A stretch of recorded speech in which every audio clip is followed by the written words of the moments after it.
1949 को आरएसएस ने ऑर्गेनाइजर में एडिटोरियल लिखा था, जिसमें साफ लिखा था कि इसमें भारतीयता नहीं है संविधान में, और इससे बढ़िया तो मनुस्मृति का संविधान था।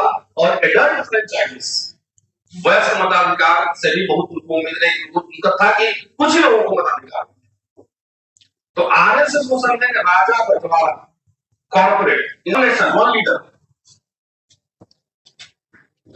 वन नेशन वन लीडर, उसी इर्द गिर्द गोलवल्कर की किताब पढ़ी तो बंच ऑफ थॉट।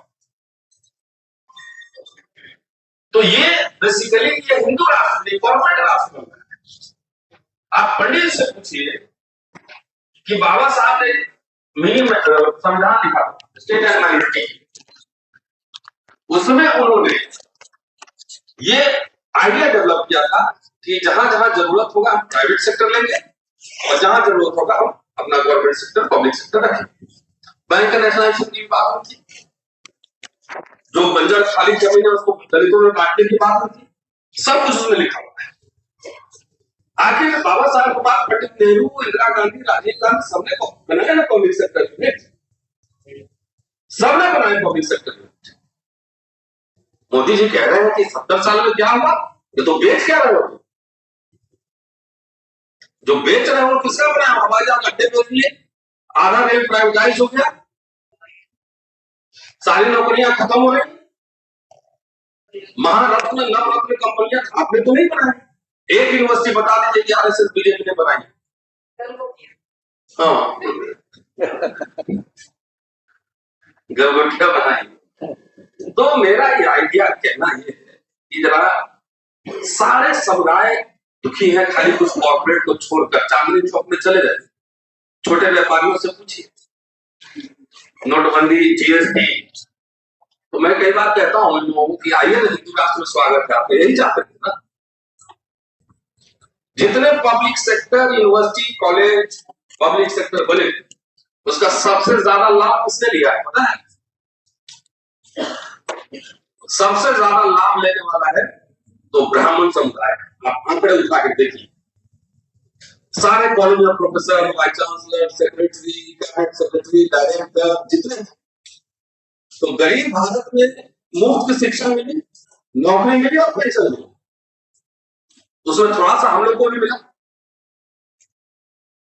जब secular Pandit Nehru, socialist secular modern Brahmin prime minister, Pandit Atal Bihari Vajpayee,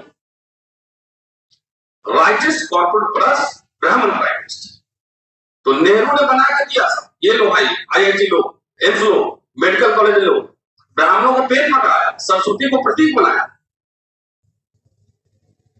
तो हिंदू राष्ट्र बनाने के चक्कर में ब्राह्मणों को आरएसएस ने दंगाई बना दिया। देखिए फरसा लेकर घूम रहा है, इनका प्रतीक फरसा है, नेहरू का प्रतीक पेन था। तो इनसे मैं तो कई बार जाता हूँ, आजकल मैं ब्राह्मण को ज्यादा बोलता हूँ, ब्राह्मण मामलों को ज्यादा। अटल बिहारी वाजपेयी ने नौकरी छीन लिया, पेंशन छीन लिया, सब छीन लिया। तो आइए पंडित जी, स्वागत है आपका हिंदू राष्ट्र। बिहारी आप भी कीजिए, जाइए 16 मिनट राष्ट्र में दिल्ली में। तो जो समाज के अगुआ होने का आप दावा करते थे, हिंदू राष्ट्र का चस्का लगा था ना आपको, करिए मजदूरी। वो चाइनीज रिक्शा चला रहे हैं, आप 16 मिनट राष्ट्र में काम कर रहे हैं, मजदूरी कर रहे हैं। ये सभी समाज को इन्हीं का आइडिया था हिंदू राष्ट्र बनाने का। तो इनको कुछ समझाइए भाई कि अपना भी दिमाग ठीक कीजिए, बच्चा का पढ़ रहा है।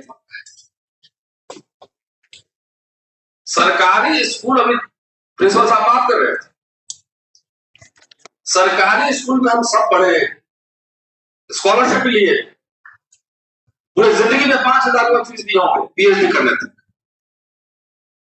आप बच्चा का जाता है प्राइवेट स्कूल में 50,000 लगता है। दिल्ली में तो चलिए ठीक है, लेकिन सरकारी स्कूल को सिस्टमेटिकली नाश किया गया है, डेलिबरेटली। अगर सरकारी स्कूल बेहतर है, राजीव गांधी ने जवाहरलाल नेहरू विद्यालय खोला, free of cost education, residential education, Modi ने उसमें भी फीस लगा दिया है। सबसे फंडामेंटल अंबेडकर नेहरू में डिफरेंस थे बहुत ज्यादा, कई इशू, लेकिन दोनों ये मानते थे कि एजुकेशन इज द की, सबसे इंपॉर्टेंट है एजुकेशन और रोजगार का सवाल। आप अम्बेडकर के ग्रीवांसेस ऑफ शेड्यूल कास्ट पढ़िए, स्टेट एंड माइनॉरिटी पढ़िए। आखिर नेहरू तो सोशलिस्ट है ना, उन्होंने पब्लिक सेक्टर की ओर ध्यान।